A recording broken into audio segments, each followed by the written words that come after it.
Boa noite.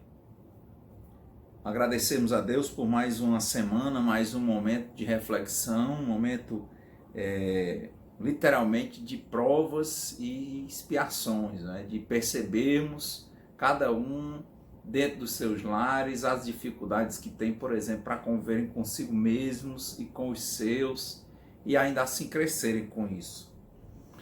Agradecemos ao Marcos e à Ana, que estão cada um aí nos seus lares, o Cláudio, que nos mandou o tema do evangelho de hoje. E para esse evangelho veio exatamente Sede Perfeitos, capítulo 17, e tem 11, Cuidar do corpo e do espírito. Consistirá a perfeição espiritual na maceração do corpo? Para resolver esta questão, apoio-me em princípios elementares e começo por demonstrar a necessidade de cuidar do corpo, que, segundo as alternativas de saúde e doença, influi sobre a alma de maneira muito importante, pois temos de considerá-la como prisioneira da carne. Para que esta prisioneira possa viver, movimentar-se e até mesmo conceber a ilusão da liberdade, o corpo deve estar são, disposto e vigoroso. Estabeleçamos uma comparação, eis que ambos se encontram em perfeito estado. Que devem fazer para manter o equilíbrio entre as suas aptidões e as suas necessidades tão diferentes? O embate entre eles parece inevitável e difícil chegar-se ao segredo do equilíbrio. Dois sistemas se defrontam neste caso: o dos ascetas, que desejam abater o corpo, e o dos materialistas, que querem diminuir a alma. Duas violências quase tão insensatas, uma quanto a outra. Ao lado dessas duas correntes, fervilha a multidão dos indiferentes que, sem convicção nem paixão, amam com tibieza e gozam com parcimônia. Onde, pois, a sabedoria? Onde, pois, a ciência de viver? Em parte alguma. E esse grande problema ficaria inteiramente por resolver se o Espiritismo não viesse em auxílio dos pesquisadores para demonstrar-lhes as relações existentes entre o corpo e a alma e dizer-lhes que, desde que são reciprocamente necessários, é indispensável cuidar de ambos. Amai, pois, a vossa alma, mas cuidai também do corpo, instrumento da alma. Desconhecer as necessidades que lhes são peculiares por força da própria natureza é desconhecer as leis de Deus. Não o castigueis pelas faltas que o vosso livre-arbítrio fez cometer, e pelas quais ele é tão responsável como o cavalo mal dirigido o é pelos acidentes que causa. Sereis por acaso mais perfeitos se, martirizando o corpo, não vos tornardes menos egoístas, menos orgulhosos e mais caridosos? Não. A perfeição não está nisso, mas inteiramente nas reformas a que submeterdes o vosso espírito. Dobrai-o, subjugai-o, humilhai-o, mortificai-o. É esse o meio de tornar mais dócil à vontade de Deus e o único que conduz à perfeição. Então, aqui ele fala de cuidar do corpo e do espírito, ele fala da noção de equilíbrio. O espírito, que aqui é Georges, o espírito protetor, foi psicografado em Paris em 1863, ele fala dessa noção de equilíbrio, que há uma espécie de embate entre o cuidado do corpo, né, a questão material, e a questão do alimento espiritual. Muitos autores falam da questão de trazermos tanto o exercício e o alimento para o corpo, quanto trazermos o alimento e o exercício para a alma. Como é que nós vamos trazer o exercício e o alimento para a alma, por exemplo? Como ele acaba o evangelho, tratando de tratar o espírito, em moldar o espírito dentro de uma compreensão talvez que fique mais fácil. Por quê? Trazer boas leituras, trabalhar pensamentos edificantes, buscar boas reflexões, boas palestras, tentar olhar o lado bom, como dizia Paulo, ver tudo e reter o que é bom. Perceber, contudo, que o espírito, ele tende, principalmente quando ele está em níveis mais próximos à materialidade, à imperfeição, ele tende à tristeza, ele tende ao desânimo, ele tende ao desespero, ele tende à autopiedade. E essa autopiedade que acontece principalmente com o Criador. Porque muitos são autopiedosos com os outros que os rodeiam e também são com o Criador. E a autopiedade geralmente é uma forma de manipulação, que às vezes a pessoa faz de forma intencional e às vezes de forma não intencional. Ou seja, ele não trata o espírito, ele não quer enxergar o que é que está acontecendo no meio, que ele é apenas uma parcela muito importante, mas apenas uma parcela que precisa funcionar integrado com o todo para todas as coisas que acontecem. E assim como ele não entende e não sabe e não quer ver e nem quer saber, ele começa a tratar como se quando tem problemas, quando tem vírus, quando tem doenças, quando tem qualquer desastre na vida, um desencarne precipitado, uma doença grave, a perda de um ente querido, ele começa a ser autopiedoso no sentido de ele ter pena dele, se achar o coitadinho ou a coitadinha e colocar como se o mundo tivesse contra ele. E é muito fácil que isso aconteça conosco, muito fácil.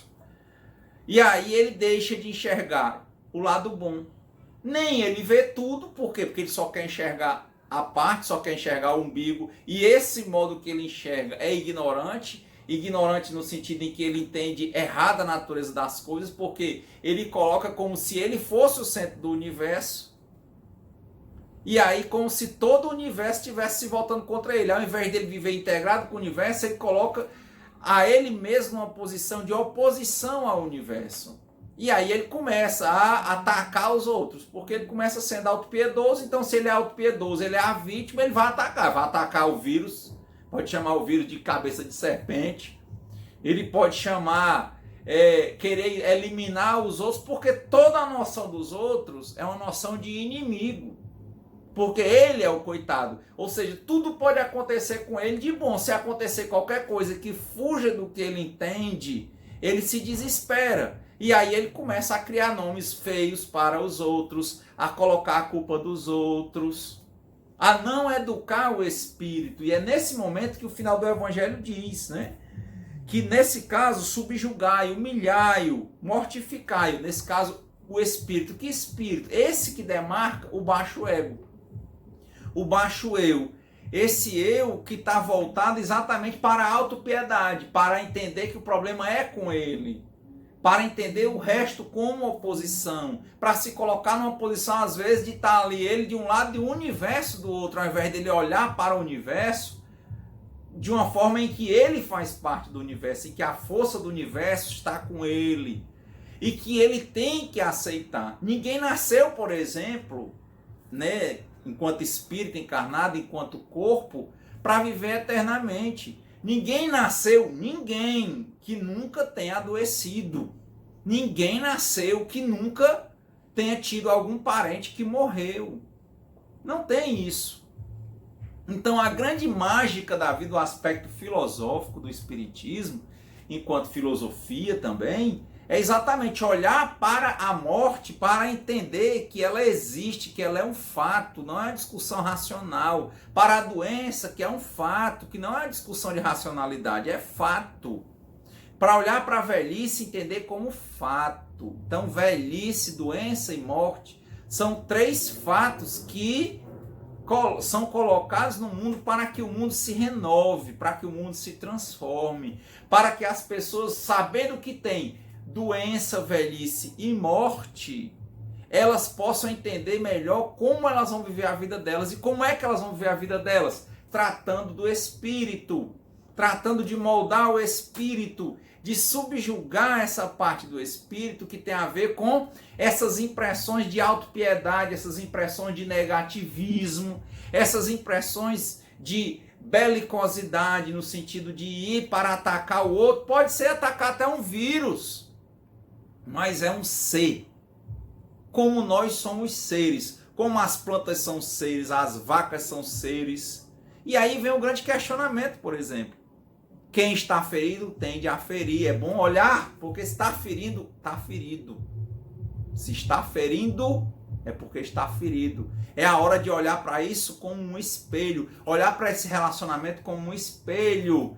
E olhar para dentro da própria ferida e começar a tratá-la.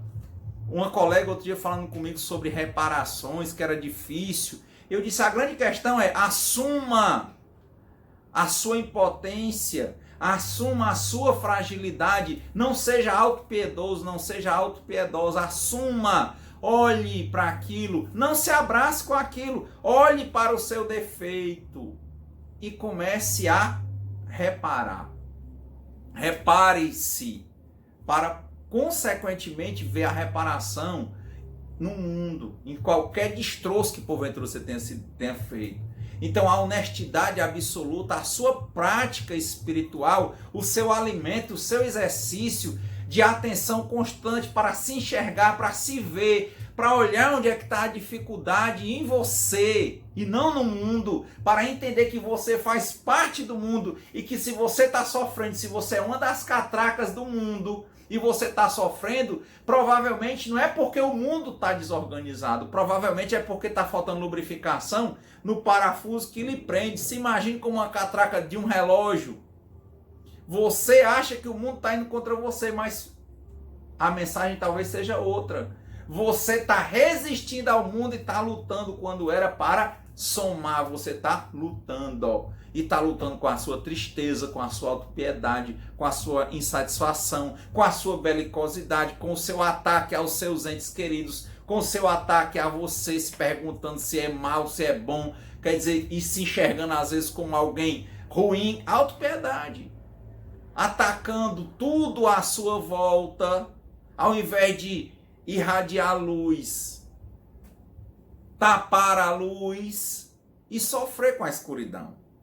Essa é a grande discussão que a gente vê no Evangelho. Subjugar o espírito. Qual? O espírito que está preso na matéria, no sentido de que ele começa a achar que ele é matéria.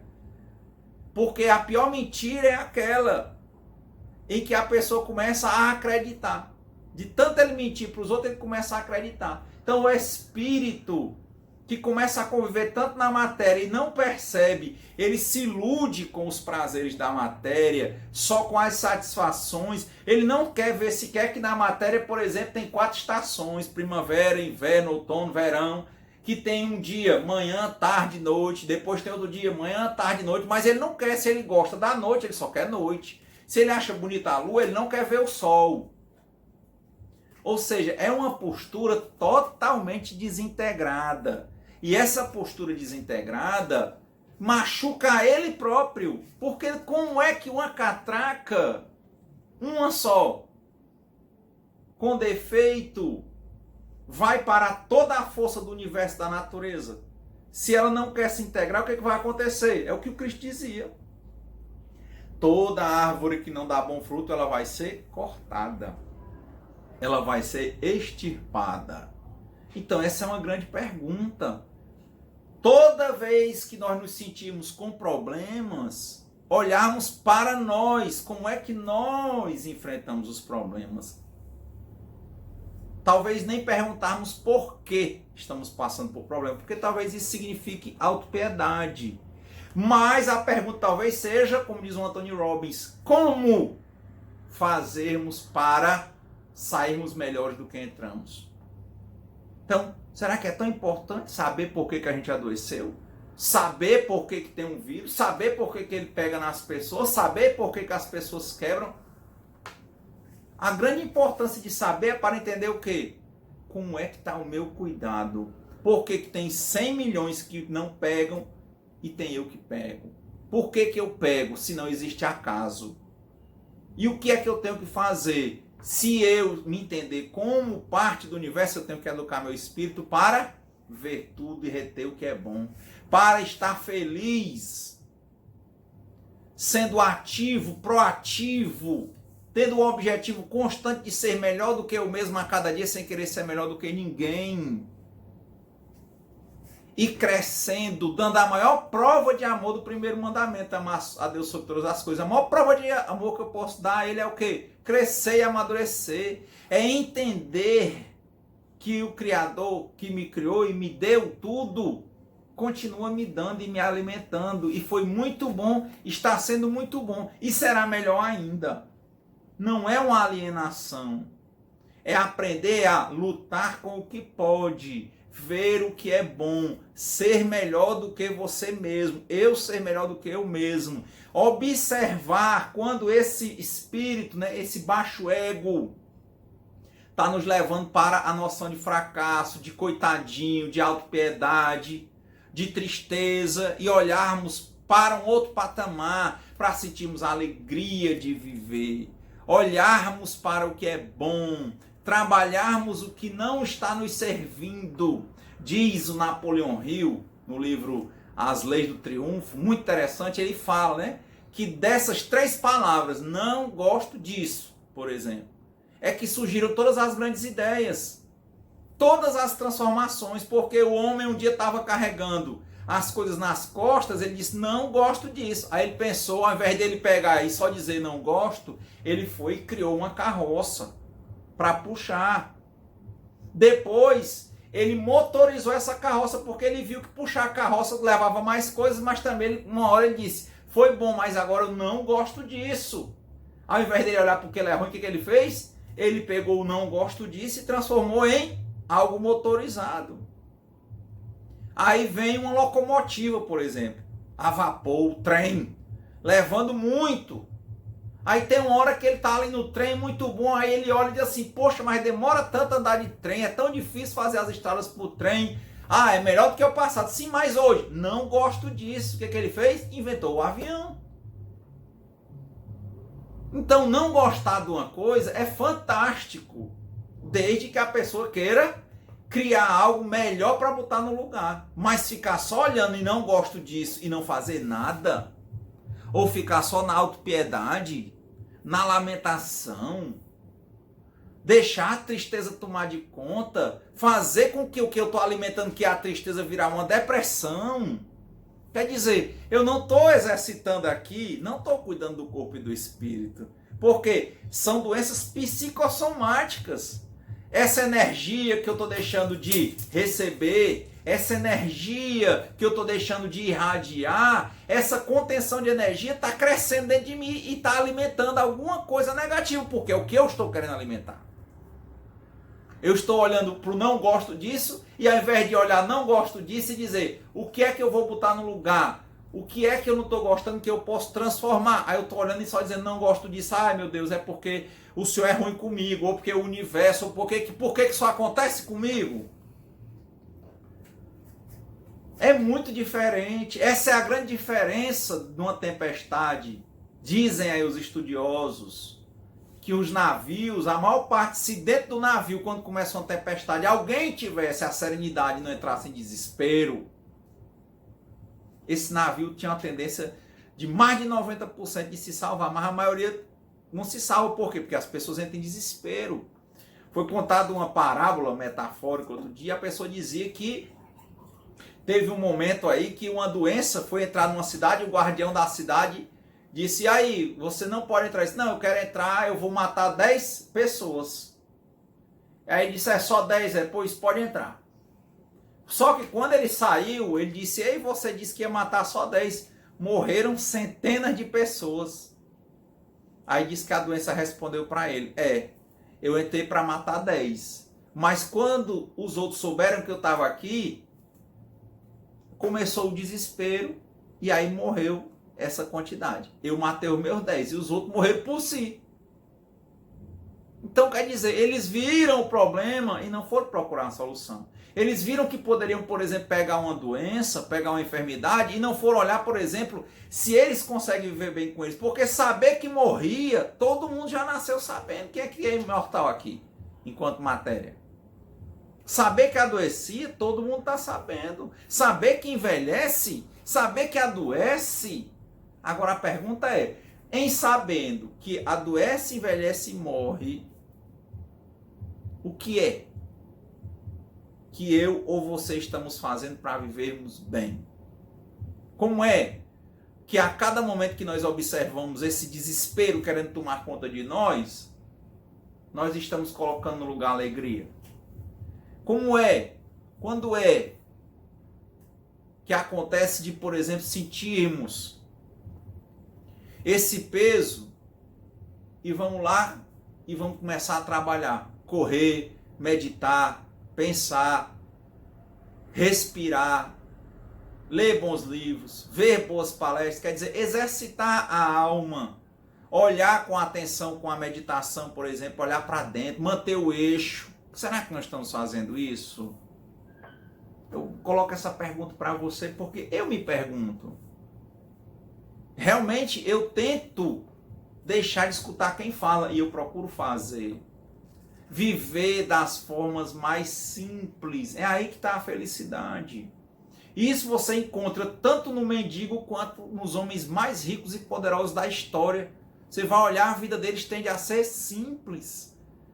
E esses esbanjamentos, essas coisas é para quem costuma querer vender. E quem é mediano, porque os grandes podem olhar o que eles vêm fazendo. Eu vi outro dia um documentário que tem aí do Bill e Melinda Gates, né? A história do Bill Gates, da fundação social deles. A vida dele, um dos homens mais ricos do mundo, é o quê?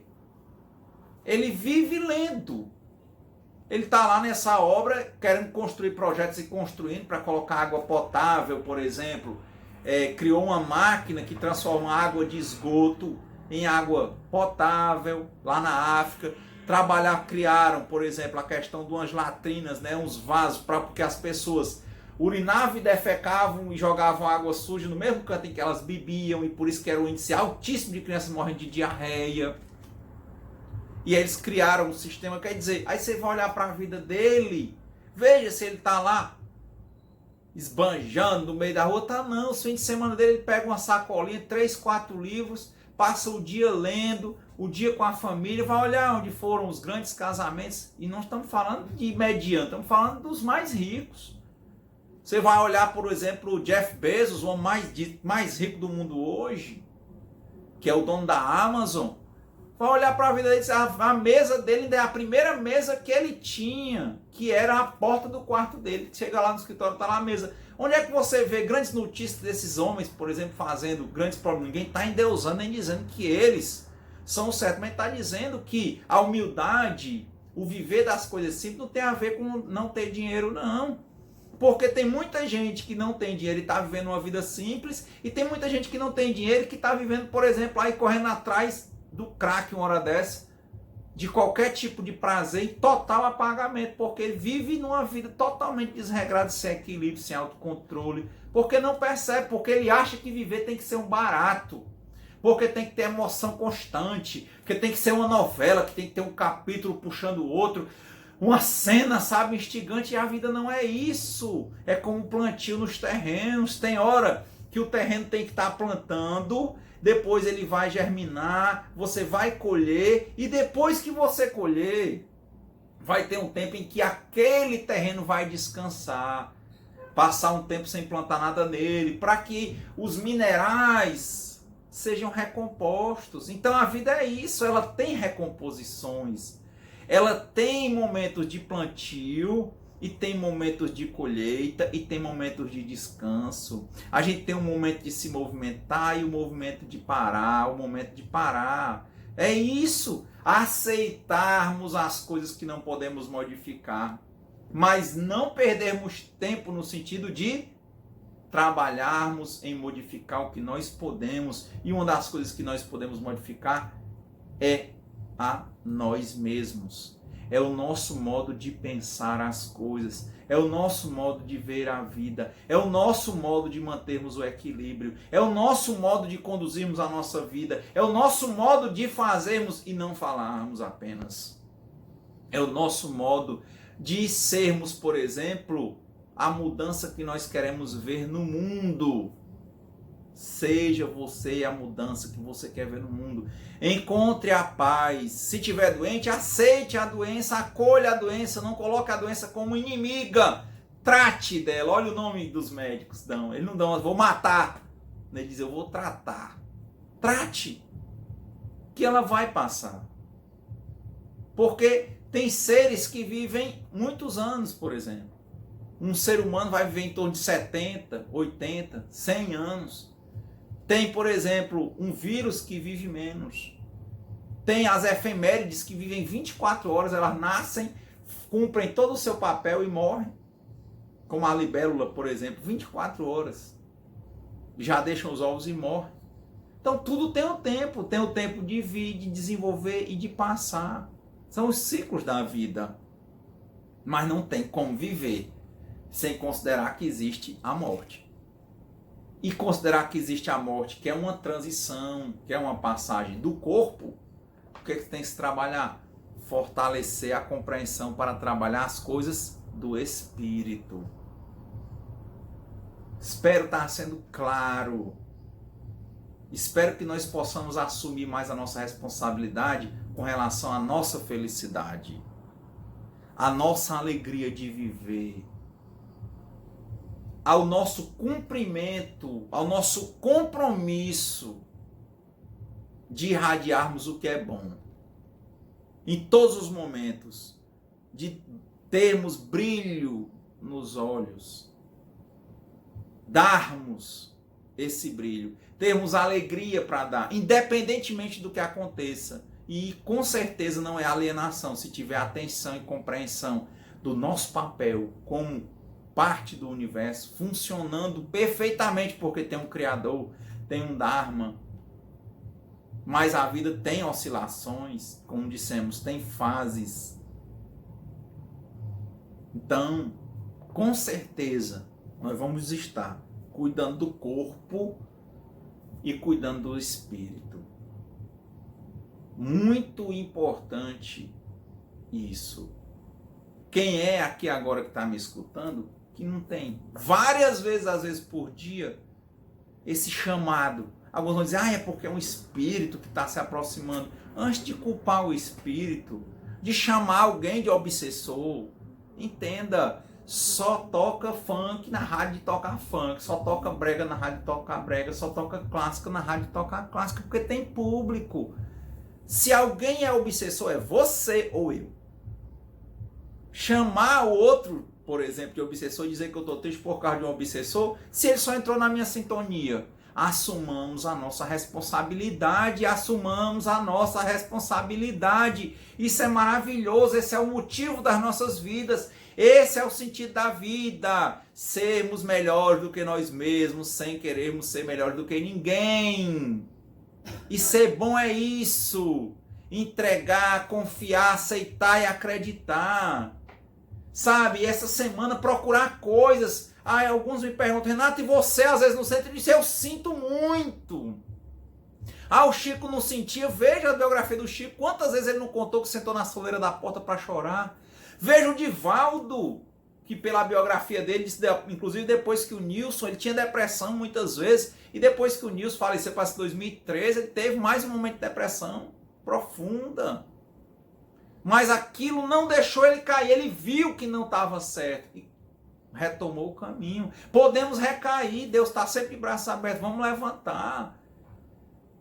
Então perguntaram, e aí, o que você faz? Eu disse, meu amigo, eu olho, na hora que eu sinto que está chegando essa nuvem negra de tristeza, de desânimo, de desesperança, eu lembro, um dia só tem 24 horas. Eu tenho que viver o dia de hoje da melhor maneira possível. E procuro tudo, para quem me conhece mais perto, quem acompanha nossas páginas, eu vou estudando de tudo, meu amigo e minha amiga. Eu vou olhando para tudo, eu quero saber é o que é que eu posso tirar de bom, mas eu vou ficar me reposicionando constantemente. Não gosto mais nem da expressão lutar, não estou lutando, eu estou me reposicionando, eu estou ajustando o meu espírito, tudo precisa de ajuste. Veja, um piano você toca, você paga caríssimo, tem que realinhar, você toca um violão, as cordas afrouxam, quebram, tem que ajeitar o carro que você está usando, tem que ter manutenção. Então o corpo precisa de manutenção e o espírito precisa de manutenção. Essa é a grande reflexão. E aí me perguntaram isso, eu disse, essa semana chegou um momento, eu cheguei, mas só que os grandes espíritos, eles nos orientam, abre o coração que ele orienta. Eu cheguei na casa da minha mãe para tomar um café, e aí a minha irmã estava falando de um caso que tinha acontecido aqui em Fortaleza, de uma criança de 2 anos, que tinha numa noite dessas que está chovendo muito, tendo raios e trovões, que tinha sumido uma mãe e uma filha, e lá na lagoa, parece que não sei se foi Parangaba ou Maraponga, e você deve depois acompanhar isso, ver aí nos vídeos, foi o caso, ver se eu consigo colocar essa situação, juntar aqui nesse vídeo de hoje, no final do vídeo. E a menina de 2 anos de idade, de uma família humilde, a mãe sumiu, o pai prestou queixa, a polícia saiu procurando, encontraram a mãe morta e a filha passou a noite boiando. Uma senhora num apartamento viu a menina estava deitada, boiando, de barriga para cima. A noite inteira, uma noite de chuva, tempestade, pode-se dizer assim, né? Trovões como estamos tendo agora, que há tempos que a gente não vê. Raios. Imagina o medo, o desespero. E uma menina de 2 anos amanhece e está lá. Não era na beira do rio, ela estava boiando, ela não conseguia vir. Eu vi o vídeo que eu vou ver se eu coloco aqui para você. Tinha mato, não dava nem para a menina boiando, não sabia nem vir, porque pelo que se percebeu, ela não sabia nadar. Porque se ela soubesse, ela teria nadado até a margem. Mas de alguma forma, ela ficou boiando. E ela não sabia voltar. Imagina, bicho, cobra. Pense no seu filho, pense. E a menina foi encontrada, foi agora, dia 20 de abril de 2020, em Fortaleza. Não é invenção. Existe uma ordem, meu amigo. Não tem como. Por que a gente tem piedade? Por que a gente só vai para energia negativa? Por que é só para... porque é comigo. Por quê? Essa pergunta, de novo, não é tão importante saber o porquê. Mas, se você tem esse porquê, troque ele por um como. Como é que eu faço para... Diante dessas 3 palavras, dessa minha insatisfação, não gosto disso, o que é que eu posso fazer para mudar? Como eu vou mudar? E eu me impressionei, porque disse a coisa mais linda do mundo. Você vai ver o vídeo. Os bombeiros foram chamados, foram pegar a criança, a meninazinha no braço, a menina bem. E o bombeiro se emocionou, passou no CETV, né, que passa a matéria maior no CETV, né, e depois tem os vídeos que o pessoal colocou no YouTube com mais detalhes, no CETV não aparece a menina e nos outros vídeos aparece. Diz que na hora que o bombeiro chegou perto da menina que viu que era a menina, quando ele pegou ela, ele morrendo de medo, não acreditou. Ela com um aspecto saudável. A menina não estava nem chorando. E a menina disse para ele o quê? Quando ele botou ela, ele disse, olha, o que mais me causou impacto foi que quando eu cheguei, quer dizer, o bombeiro teve que entrar na água, ir lá para esse local mais fundo onde a menina estava boiando. E quando ele pegou a menina, disse que a menina olhou para ele, não estava chorando, disse que ela olhou para ele e disse, obrigado. Olha como é que pode um negócio desse. 2 anos de idade. Tem criança que com 2 anos não está nem falando, meu amigo.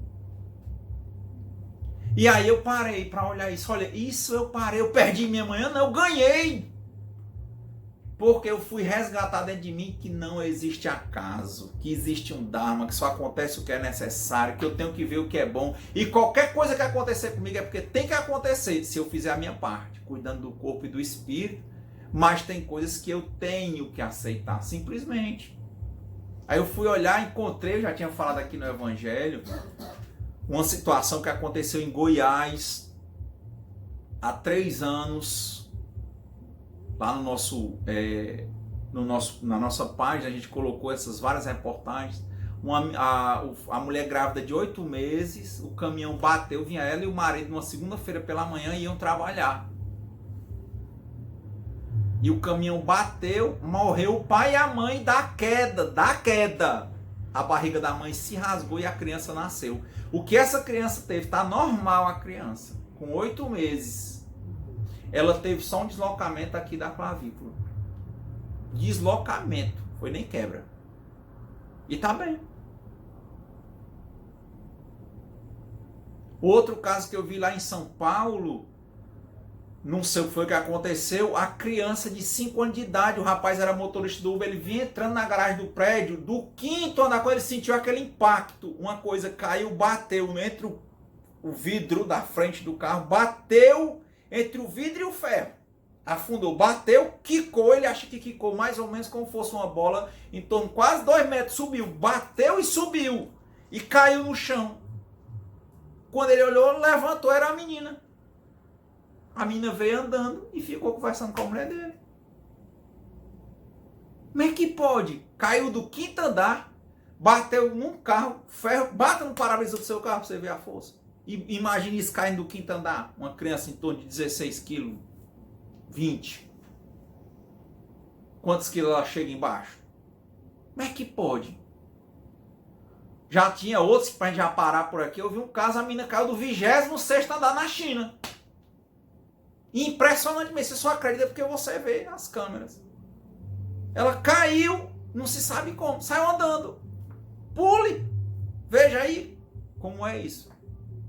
Só acontece, meu amigo, o que tem de acontecer. O que acontece e tem que acontecer é porque é necessário para o seu, para o meu, para o nosso aprendizado. Não tem que ter autopiedade, não tem que ter lamentação. Vamos, nesse dia de hoje, nessa semana, alegrar o nosso espírito e vamos começar a prestar mais atenção às nossas emoções.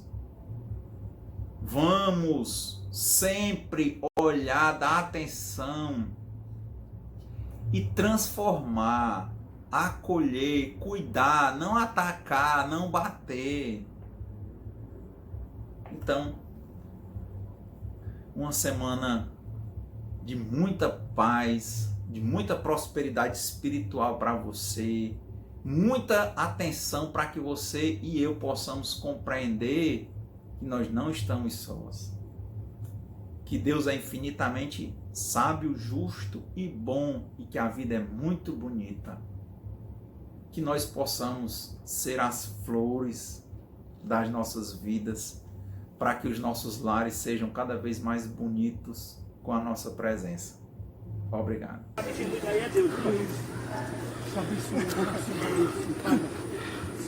Moura! Moura! Moura! Moura! Aciona. Ambulância. Ambulância. Ambulância, viu? Aí é Deus, né? Beleza, tranquilo. Agora, você chama Instagram? De que essa Ninguém criança? sabe que é não. É não, porque nós estamos procurando uma mulher que tentou suicídio com uma criança. Será que não é ela, cara? Aí, tá criança é ela, agora a mãe dela deve ter falecido. Né? Pode ser ela, macho. Ela mesma. Porque a gente tá procurando ali, vocês Eu viram? vi desde cedo, É, macho. A mulher veio ontem suicidar com a criança. Será que é ela? Agora, Moura, será que ela veio? Como Deus é maravilhoso, cara. Como é que foi um negócio desse? Ai, Deus, né? Aí foi Deus, não tem outro não. Ei, vou acionar aqui a ambulância. Não, aciona, ambulância.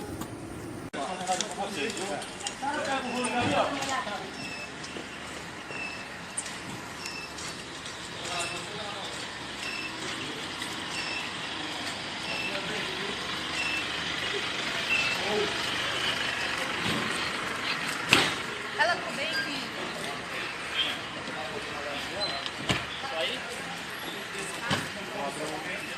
Fecha essa porta aí. Agora, meu amigo.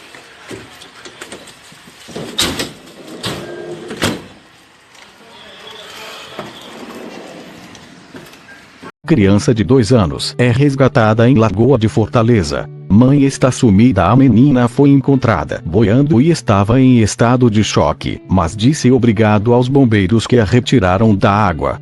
Uma menina de apenas 2 anos de idade foi resgatada, na manhã deste sábado, 4, da Lagoa da Maraponga, em Fortaleza. A mãe dela está desaparecida e é procurada por mergulhadores do Corpo de Bombeiros. As duas haviam sumido ainda na sexta-feira, 3, segundo familiares. A menina estava em estado de choque, segundo os bombeiros. Mesmo assim, ela dizia obrigado a eles após ter sido retirada da água. Ela foi levada a um hospital particular. Não foram informados mais detalhes do estado de saúde dela. O desaparecimento das duas foi informado pelo pai da menina e marido da mulher desaparecida. Ele informou às autoridades que as duas saíram de casa, no bairro Mondobim, na manhã da sexta e, sem notícias das duas até a meia-noite, ligou para a polícia informando o desaparecimento. Após buscas, o veículo da família foi encontrado às margens da lagoa. O corpo de bombeiros foi acionado e fez uma busca na vegetação em torno da lagoa, mas não encontrou nada. Foi então chamada uma equipe de mergulho, que fez buscas no local. Pela manhã, os bombeiros ouviram gritos de um morador da região, que viu a menina boiando. Os mergulhadores então conseguiram retirá-la da água. Familiares da criança foram ao local, mas, abalados, não quiseram falar com o G1. As causas do desaparecimento ainda não foram esclarecidas. Os bombeiros afirmaram que a Lagoa da Maraponga é muito extensa e está com nível alto, devido às chuvas dos últimos dias, o que dificulta as buscas. Para quem não acredita em Deus, eu vou dar uma testemunha agora que aconteceu de ontem para hoje. Estou entrando de serviço aqui e passaram uma ocorrência para nós que desde ontem uma mulher tentou suicídio na Lagoa da Maraponga junto com a filha dela de 2 anos. Nós ficamos nas buscas. A equipe de mergulho chegou, a gente se retirou, né? Ficou só a equipe de mergulho. Vocês acreditam no milagre de Deus? Foi que aconteceu lá. A criança entrou junto com a mãe dela, né? A mãe se afogou. E a criança, desde ontem à noite, estava boiando na lagoa. Nós encontramos ela agora pela manhã. Você acredita no negócio desse? Rapaz, foi um impacto grande assim para nós que é bombeiro, que nunca tinha visto um negócio desse. E até agora eu não paro de chorar pensando na criança. Um milagre desse que aconteceu. Ela desde ontem à noite, boiando na lagoa. Ela tinha de 2 a 3 anos de idade. Coisa maravilhosa. Maravilhosa mesmo. Tá bom, um abraço aí pra vocês aí.